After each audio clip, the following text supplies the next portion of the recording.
Welcome to Jackets TV presented by Ohio Health. I'm Bob McElligott, and I'm pleased today to be joined by Scott Hartnell, one of the newest Columbus Blue Jackets. Finally get a chance to come into town. It's been a number of weeks since the Blue Jackets traded with the Flyers to get you to come here. You get a chance to come into town and look around. What's it been like here for the couple of hours and the short time you've had to actually experience Columbus in a different way? Well, first off, my bags came in about 3 minutes after I got off the airplane, so it's a smaller airport, which is good. They don't lose too many bags, I'm sure, but just a great city. Just driving around, it seems very, very clean, very nice. Just talked to some few strangers last night at dinner, and everyone's just super positive, super nice, and just a great start to my time here. I think for the fans, they've gone from a point at the start of this franchise where maybe there were players that were coming here and finishing their careers and the team wasn't having the success that they wanted.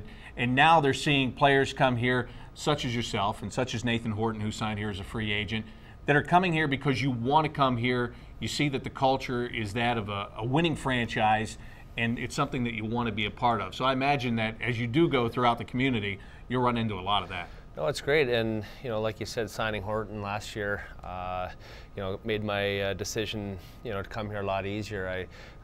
Talking with JD and Yarmo and how great of people they are, how their hockey minds think, and they want to win a championship bad, and just the atmosphere. I've been here a couple days working out with the guys, and everyone's training hard, just like every other team. But it's exciting that there's 14 guys I think here this summer training, and all striving to come into camp in the best shape that they can. And that's a great sign to see for a team, especially a young team like this, an up and coming team that's getting better and better. And hopefully I had a little experience and come in and play well and fit right in. I know from a fan standpoint, it could be very easy to think, well, Scott's played against the Blue Jackets. He's been in Columbus before. But when you're a visiting player, you basically come in, you stay in a hotel. Case in point here, yep. You might stay a block or two down the street. Yep. And your experience is that block to block and a half when you come into a city. So from a player's perspective, what's it like to come into a place and start to figure out all the other things there are besides one hotel and one arena? Well, I've a couple nice golf courses I've played already here, which is a real nice treat. I've heard a lot of great things about that. But just the suburbs are great. The people are awesome. Very Midwestern, just super sweet people. So I'm excited about that. And coming from Philly, where it's a big city, and there's obviously some bad areas and things like that. And to come here to just a small, great town. And as for the hockey fans, coming in here, it was always tough, building to play in. Everyone's so loud. You got that cannon going off every time they score, and scare the living daylights out of you. So it's just pretty neat to be part of a young group like this, and just excited to get things going. Training camp can't come fast enough. Oh, it'll be here for sure, very quickly. You mentioned the fans and their excitement, and I think that one thing they're really excited about when it comes to you particularly is the fact that a rivalry was built with the Pittsburgh Penguins during the playoffs last year. And you are a guy that is very much known for, a guy that really doesn't get along with the Pittsburgh Penguins very well. So even though the colors that you're wearing may change, I think what these fans are hoping for, and probably you too, that portion of a rivalry does not change for you. No, I think it's, like you said, there's nothing better than seeing a team a couple years in a row in the playoffs, and having some epic battles. And Pittsburgh and Philly was no different. I think we played them 3 out of the 7 years that I was there, and a lot of fisticuffs, a lot of yapping back and forth, and trying to get under Crosby and Malkin and those guys' skin. And there's nothing better than getting up for those games where that it's going to be a battle, it's going to be a war, and that's when I play my best hockey too. So I'm excited about bringing that to the team, and just going out there, and I don't know if I'll do anything stupid against them, but definitely get things amped up for sure. Is there any comfort level for you that you stay within the Metropolitan Division, that you're still going to be playing against the Flyers and the Penguins and the Rangers and the Islanders and the Devils and the Capitals, teams that you've become accustomed to playing a lot against in your career? Yeah, I think it's It's better than going out west. You don't know any players out there anymore. Yeah, it seems like it's a younger league, and a lot of the guys in Columbus that I didn't know a few years ago. So it's exciting about that. But to go into the buildings really well, MSG, going into Newark and playing the Devils, and obviously I know Philly really well. So I'm excited for those first couple games against the Flyers. It'll be a little different, playing against some really good friends, but it's part of the business, and probably make me play a little bit harder as well.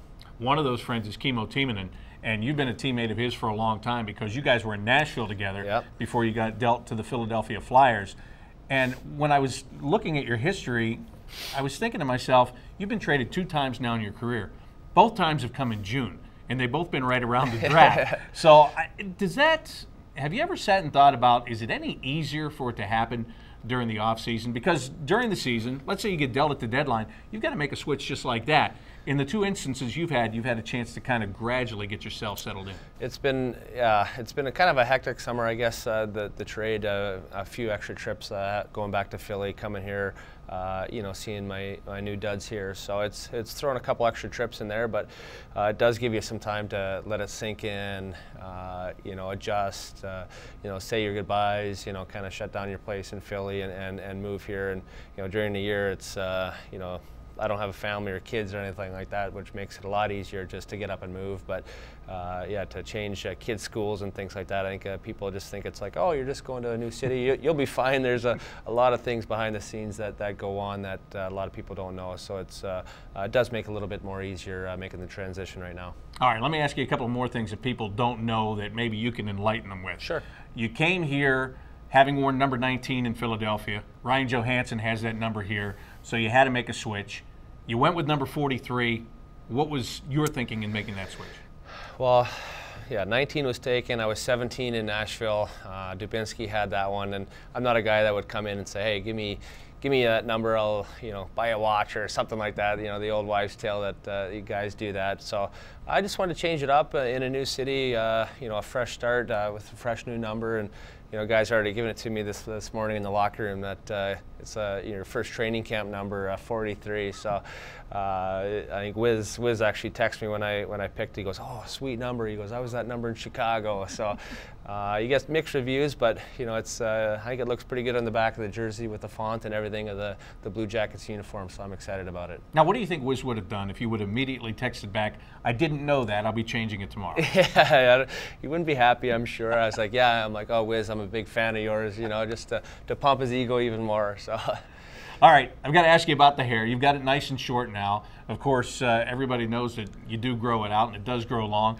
Is there a schedule for that? Is that a definite thing that you do every year? Is there a day that you just say, okay, that's it, I'm not cutting it now, it's going to grow out? I've done that in the past where I said, okay, I'm not going to cut it for a year and just kind of let it go. And I think anyone that has short hair that does grow it out, there's like 15 or 20 in-between stages where you look real goofy. So we'll see about that. I got no plans to grow it out, but we'll see what happens during the year. And it is kind of, I guess, a Hartnell trademark, I guess you could say, the long curly locks. But we'll see where things go. But as you said, people are already recognizing you around town without the long curly locks. Yeah, I got to find a barber anyway, or a hairstylist around here anyway if I'm going to get a haircut.